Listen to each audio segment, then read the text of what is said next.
దేవుని పరిశుద్ధ నామముకు మహిమ కలుగును గాక. ఈ క్రీస్తు పరిచర్య అనేటువంటి యూట్యూబ్ మాధ్యమం నుండి వెలువడుతున్న అనుదిన దేవుని వాగ్దానాన్ని వింటున్నటువంటి క్రీస్తు పరిచర్య అనుచరులకును విశ్వాసులకును యావత్ ప్రపంచానికి ఈ దినపు నా శుభాభివందనాలు తెలియజేస్తుంటున్నాను. ప్రియ దేవుని బిడ్డలారా, మీరందరూ కూడా సురక్షితంగాను ఆరోగ్యముగాను సంతోషముగాను ఉన్నారని నేను నమ్ముచున్నాను, నేను భావిస్తున్నాను.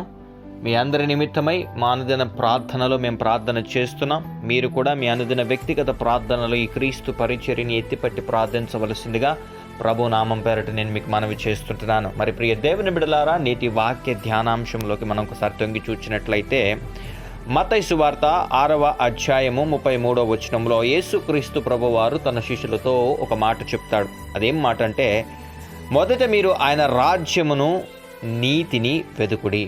ప్రియ దేవుని బిడ్డలారా, ఆయన రాజ్యమును ఆయన నీతిని మొదట వెతుకుడి అన్న మాటకు అర్థం ఏంటి అని అంటే, ఈ లోకంలో మనకు కావాల్సినటువంటి సకల విధములైనటువంటి సమృద్ధి కూడా మనము ప్రభు చిత్తాన్ని నెరవేర్చడానికి ప్రయత్నం చేస్తూ ఇష్టపడుతూ దానికి అనుగుణంగా అడుగులు వేస్తుంటున్నప్పుడు ఏవేవి మనకు అవసరముగా ఉన్నాయో అక్కరగా ఉన్నాయో అవన్నీ కూడా మనకు లభిస్తాయి.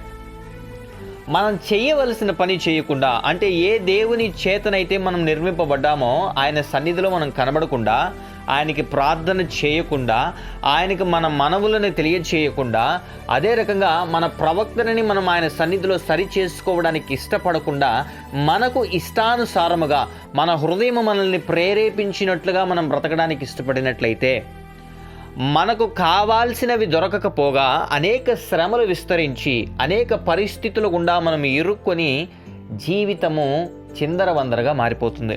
నేను ఎందుకు ఈ మాట చెప్తున్నానంటే, శనివారం చెప్పినటువంటి ఒక వాక్యానికి ఒక సిస్టర్, ఒక బిడ్డ, గుంటూరు మౌనిక అనేటువంటి బిడ్డ ఒక కామెంట్ తెలియజేసిందన్న, ఉపవాసం ఎలా ఉండాలి, ఉపవాసం ఏ రకంగా ఉండాలి, ఏ రకంగా ఉపవాస దినం అనేది చాటించుకోవాలి అనేటువంటి మాట. ప్రియ దేవుని బిడ్డలారా, మనం అందరం గమనించవలసిన విషయం ఏంటి అని అంటే, ఉపవాసం అనున్నది ప్రభువుకి ఏ రకమైనటువంటి ఉపవాసం ఇష్టమో, ఏ రకమైనటువంటి ఉపవాసం చేసి ఆయన సంధిస్తే ఆయన కదులుతాడో, ఏ రకమైనటువంటి ఉపవాసముతో ఆయన సన్నిధిలో ప్రార్థన చేస్తే మన ప్రార్థనకి అతి త్వరగా జవాబు వస్తుందో, ఇతకు పూర్వపు అనుదిన దేవుని వాగ్దానాల్లో దేవుడు మనతో మాట్లాడాడు. అనేక సందర్భాల్లో నేను మీతో చెప్పాను. ఇప్పుడు ఆ బిడ్డ కోరిక నిమిత్తమై ఈ అనుదిన దేవుని వాగ్దానంలో నేను తెలియజేస్తున్నటువంటి విషయం ఏంటి అని అంటే, మొదట మనము దేవుని రాజ్యాన్ని నీతిని వెదకడానికి సిద్ధపడి ఉపవాసంలోకి అడుగుపెట్టాలి. నా సమస్యలు తీర్చు, నా కోరికలు తీర్చు, నా అనారోగ్య పరిస్థితులు తీర్చు, నా అప్పులు తీర్చు అనేటువంటి మాట కాదు. కానీ దేవుని సన్నిధిలోకి వెళ్ళినప్పుడు, దేవుని సన్నిధిలోకి మనం అడుగు పెట్టినప్పుడు, నేను నీ కోసం ఎలా బ్రతకాలో నాకు నేర్పించు, ఈ రకమైనటువంటి ఒడంబడికను చేసుకొని మనం అడుగు పెట్టాలి. అప్పుడు ప్రభువు దృష్టి ఖచ్చితంగా మన మీద నిలబడుతుంది. మనం చేసిన పాపాలు కానివ్వండి, మనం చేసిన అపరాధాలు కానివ్వండి, వాటిని పక్కన పెట్టండి. ఒక నిమిషము ప్రభు మనల్ని కేంద్రీకరించి మనం ఏడుస్తున్న ఏడుపును గమనించాలి అని అంటే, ఆయన సన్నిధిలో మనం మోకరించయ్యా, నీ కోసం నేను ఎలా బ్రతకాలో, నీ కోసం నేను ఎలా నడవాలో, నా ప్రవర్తన శైలిని నీ కోసం నేను ఎలా మార్చుకోవాలో నాకు నేర్పించు ప్రభు అని నీవు అడిగినట్లయితే, తక్షణమే ఆయన నీ ప్రార్థనకి జవాబును అనుగ్రహిస్తాడు. ఆయన నిన్ను సరిచేస్తూ వస్తూ, నీలో ఏవైతే పాతుకుపోయి ఉన్నాయో ఆయనకి ఇష్టం లేకుండా వాటన్నిటిని తొలగిస్తూ, నీలో ఎవరి మీదైనా శత్రుత్వ భేదాభిప్రాయాలు ఉంటే వాటిని తొలగిస్తూ, నీలో వాక్యానికి అనుగుణంగా ఆయన కొన్ని మార్పులను చేస్తూ, ఆయన సన్నిధిలో గడపడానికి ఎక్కువగా నిన్ను ప్రేరేపిస్తూ వస్తాడు. ఆ సందర్భాల్లో నీకు కలిగినటువంటి పరిస్థితులు ఏవైతే ఉన్నాయో, దేవుని సన్నిధిలో నీవు విడమర్చి చెప్పుకోవాలనుకుంటున్నటువంటి పరిస్థితులు ఏవైతే ఉన్నాయో, వాటన్నిటినీ నువ్వు ఆయనకి మనసారా చెప్పుకోవచ్చు. ఉపవాస దినానికి ఉన్నటువంటి ప్రత్యేకత ఏంటి అని అంటే, మన ప్రవక్తను అది సరిచేస్తుంది. దేవుని సన్నిధిలో మనం గడిపే తీరును మారుస్తుంది. దేవుణ్ణి కలుసుకునేటువంటి కోణాన్ని మారుస్తుంది. దేవుని మీద మనకున్నటువంటి భిన్నాభిప్రాయాలు ఏవైతే ఉన్నాయో, వ్యతిరేకమైనటువంటి అభిప్రాయాలు ఏవైతే ఉన్నాయో, వాటన్నిటిని తొలగించి దేవునితో నిన్ను ఏకం చేస్తుంది ఉపవాస దినం. ఉపవాస దినం నువ్వు ఉన్న విషయము నీకు నీ దేవునికి తప్పనిస్తే ఇతరులకు తెలియాల్సిన అవసరం లేదు. నీ ముఖమును వికారంగా చేసుకొని ఇదిగో నువ్వు ఫాస్టింగ్ ఉన్నావని, దేవుని సన్నిధిలో ఉపవాసం నుంచి గడుపుతున్నావని ఇతరులకు తెలియవలసిన అవసరం లేదు. ఎందుకంటే ఇతరులు నిన్ను చేయలేదు, ఇతరులు నీలో ఉన్నటువంటి బాధను తొలగించలేరు, ఇతరులు నీకు పాప క్షమాపణ అనుగ్రహించలేరు, ఇతరులు నీ కోరికలని ఆశలని నెరవేర్చలేరు. నెరవేర్చే పని అయితే నీ హృదయం ఎందుకు నలిగిపోతుంది? ఇతరులు నువ్వు అనుకున్నట్లుగా నీతో ప్రవర్తించే పని అయితే ఈ దినాన్ని నువ్వు ఒంటరి స్థితిలో ఎందుకు ఉంటావు? ప్రియ సహోదరి సహోదరుడా, నీ ప్రవర్తనను మార్చుకోవడానికి నువ్వు అడుగువేయి దేవుని సన్నిధిలో. ఆయన రాజ్యాన్ని వెతకడానికి అడుగువేయి. నీకు కావాల్సినవన్నీ ఆయనే సెటిల్ చేస్తాడు. ప్రియ సహోదరి సహోదరుడా, ఆ కామెంట్ తెలియజేసినటువంటి ప్రియ సహోదరి బిడ్డ, నేను నీకు చెప్పేటువంటి మాట ఒకటే. నీ ఉద్యోగం ఏదైనా పర్లేదు, నువ్వు ఏ రకమైనటువంటి రొటేషన్ షిఫ్ట్స్లో వెళ్తున్నా, నువ్వు ఒక దినాన్ని నిర్ణయించుకో, ఒక సమయం నిర్ణయించుకో, దేవుని సన్నిధిలో గడుపు. ముందు నీవు ప్రార్థన చేయి దేవునికి, అయ్యా నన్ను సిద్ధపరచు, నన్ను తయారు చేయి. ఇదిగో ఈ రకమైనటువంటి ప్రవక్తన, నీకే రకమైనటువంటి ప్రవక్తన ఇష్టమవుతుందో అది నాలో ఇముడ్చు ప్రభువా, నన్ను మార్చు అనేటువంటి మాట నేను దేవుడి దగ్గర పలికినట్లయితే, దేవుడు నీ ప్రవక్తనని, నీలో ఉన్నటువంటి అనేక రకమైనటువంటి పరిస్థితులను మార్చి, ప్రతి పరిస్థితి నీకు అనుకూలంగా మారుస్తూ నిన్ను ఆయన చేయవలసినటువంటి మోడిఫికేషన్స్ ఏవైతే ఉన్నాయో వాటన్నిటిని చేసి ఆయన నిలబెట్టినప్పుడు, ఆయనకి ప్రార్థన చేసిన తర్వాత దానికి సంబంధించినటువంటి జవాబు నిమిత్తమై పరిశుద్ధ లేఖన భాగాల్ని చదవడానికి ప్రయత్నం చేయి. దేవుడు ఖచ్చితంగా వాక్యం ద్వారా నీతో మాట్లాడతాడు, నీ హృదయాన్ని ప్రేరేపిస్తాడు. నువ్వు దేని నిమిత్తమైతే ఎక్కువగా ప్రయాసపడుతున్నావో, దేని నిమిత్తమైతే దేవుని సన్నిధిలో గడపడానికి ఎక్కువగా ఇష్టపడుతున్నావో, ఖచ్చితంగా దేవుడు దాని నిమిత్తమైనటువంటి జవాబుని నీకు అనుగ్రహిస్తాడు. ప్రియ సహోదరి, ఈ రకమైనటువంటి ఆలోచన ఎంతమందికి ఉందో? కోరికల నిమిత్తమయ్యే దేవుని సన్నిధికి వెళ్ళడం తప్పు కాదు, కానీ మన ప్రవక్తను సరి చేసుకోవడానికి కూడా దేవుని సన్నిధిలో మనం ఎక్కువగా గడపాలి. ఈ దినాల్లో, ఈ లెంట్ సీజన్స్లో చాలా అందరూ కూడా, అంటే ప్రతి ఒక్కరూ చేసేటువంటి పనే నేను చెప్తున్నాను, ఉపవాసం ఉంటారు.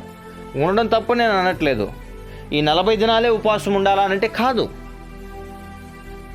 నీ జీవితాన్ని మార్చుకోవడానికి, దేవునిలో ఆత్మీయ స్థితిలో ఇంకొక మెట్టు ఎక్కడానికి, దేవుని చిత్తాన్ని నెరవేర్చడంలో, పాపాన్ని జయించడానికి నెరవేర్చడంలో, ఆయన కోరికను నెరవేర్చడంలో, పాపాన్ని జయించేటువంటి శక్తిని పొందుకోవడంలో, అపవాది వాడి సమూహాల మీద కంట్రోల్ తీసుకోవడానికి నువ్వు దేవుని సన్నిధిలో మోకరించినట్లయితే దేవుడు సకల విధములైనటువంటి శక్తిని నీకు అనుగ్రహిస్తాడు. సాతానుని నీ కాళ్ళ క్రింద చితక దొక్కేలా ఆయన చేస్తాడు.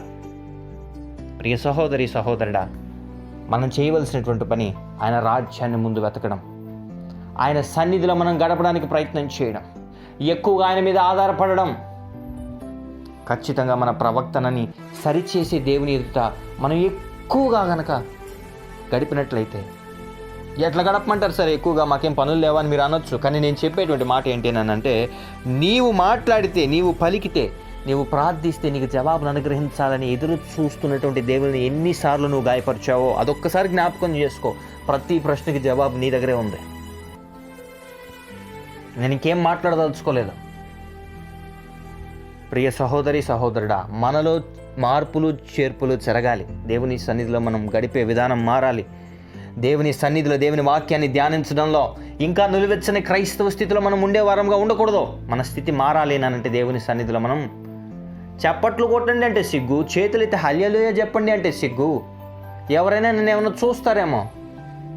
నీ హృదయానికి గాయం కలిగినప్పుడు నువ్వు ఎక్కి ఏడ్చిన ఏడుపు ఎవరో వచ్చి చూడలేదు, నీ దేవుడే నిన్ను చూచాడు. కాబట్టి ఈ దినానికి నువ్వు సజీవ లెక్కలో ఉన్నావు, ఈ వాక్యాన్ని వింటున్నావు. సహోదరి సహోదరుల, జీవితం అంతా అలిసిపోయి ఫెయిల్యూర్స్తో నిండుకొని పోయినటువంటి నీ స్థితిని చూచి మనుషులు వెగతాళ చేస్తుంటే ఇప్పుడు ఏ మోకాళ్ళు దేవుని సన్నిధిలో ఎట్లా నీ జీవితం మారదో నేను చూస్తాను. నన్ను నిలబెట్టిన దేవుడు గొప్పవాడు, సజీవుడు, ఆయన నామాన్ని నేను ప్రకటిస్తున్నాను. నీ జీవితం బాగుపడడానికి అనేక అవకాశాలని నువ్వు మనుషులకు అనుగ్రహించుంటావు. ఒక్క అవకాశాన్ని దేవునికి అనుగ్రహించి చూడు. ఆయన చిత్తాన్ని నెరవేర్చడానికి అడుగు వేసి చూడు.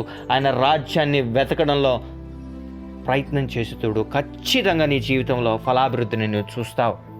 కాబట్టి అటువంటి నిశ్చలమైనటువంటి మనసు దేవుడు నీకు అనుగ్రహించి ఆయన చిత్తాన్ని నెరవేర్చు, వారసుడుగా వారసురాలుగా నిన్ను నిలబెట్టి భద్రపరిచి కాపాడునుగాక. ఆమెన్. ప్రార్థన.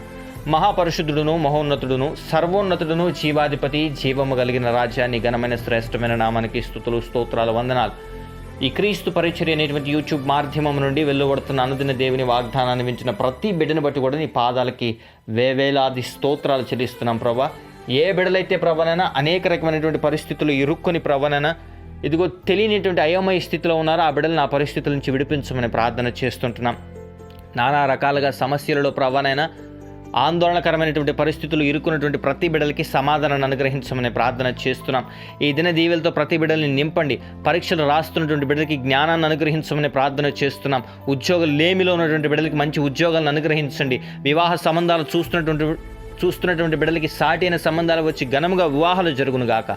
అప్పుల బాధలు అనారోగ్య పరిస్థితుల్లో ప్రభావ తీవ్రమైన ఒత్తిడికి గురవుతున్న ప్రతి ఒక్క ప్రార్థనకి నీవు జవాబును అనుగ్రహించమని ప్రార్థన చేస్తున్నాం. ప్రతి ఒక్కరు నీ సన్నిధిలో నిందారహితులుగా గడపగలిగేటువంటి గొప్ప భాగ్యాన్ని బిడ్డలకు అనుగ్రహించమని ప్రార్థన చేస్తున్నాం. ఈ దిన దీవెలతో ప్రతి బిడ్డల్ని నింపి నడిపించండి. పరీక్షలు రాసి ప్రతిఫలాల కోసం ఎదురు చూస్తున్నటువంటి బిడ్డలకు కూడా మంచి రిజల్ట్స్ వచ్చి ఘనమైనటువంటి స్థితిలో బిడ్డలు ఉండలాగని సహాయాన్ని అనుగ్రహించమని ప్రార్థన చేస్తున్నాం ప్రభావ. ఎంతమంది బిడ్డలైతే ఈ దినాన వివాహ దినాలు, జన్మదినాలు, బ్యాప్టిజం డేస్ జరుపుకుంటున్నారో బిడ్డల తలల మీదకి ఆశీర్వాదాల దీవెనలు కుమ్మరిస్తున్నాం. విడిపోయినటువంటి స్థితిలో ఉన్న కుటుంబాలు తిరిగి కట్టబడును గాక. భార్యాభర్తలైనను, అన్నదమ్ములైనను, రక్త సంబంధికులను, తల్లిదండ్రులు, బిడ్డలైనను వారి కుటుంబాల మధ్య సమాధాన సంతోషాలను ఐక్యతను కలిగించండి. విదేశాల్లో ఉన్న మా ప్రియ బిడ్డలను జ్ఞాపకం చేసుకోండి. విదేశానం కోసం ప్రయత్నం చేస్తున్న ప్రతి బిడ్డను ఆశీర్వదించి భద్రపరిచి కాపాడమని ప్రార్థన చేస్తున్నాం. తీవ్రమైనటువంటి అస్వస్థతతో అప్పులతో ఉన్న వారి గురించి ప్రార్థన చేస్తున్నాం. సంపూర్ణమైనటువంటి ఉపశమనం ఆ పరిస్థితుల నుండి బిడ్డలకు అనుగ్రహించి నీ గొప్ప స్థితిలో నిలబెట్టమని స్తుతి ఘనత మహిమా ప్రభావాలు నీకే ఆరోపిస్తూ యేసయ్య అతి పరిశుద్ధమైన నామముని ప్రార్థన విన్నపములు అడిగి పొందుకుని ఉన్నాం మా ప్రియ పరలోకపు తండ్రి. Amen, amen, amen. Praise the Lord. May God bless you all.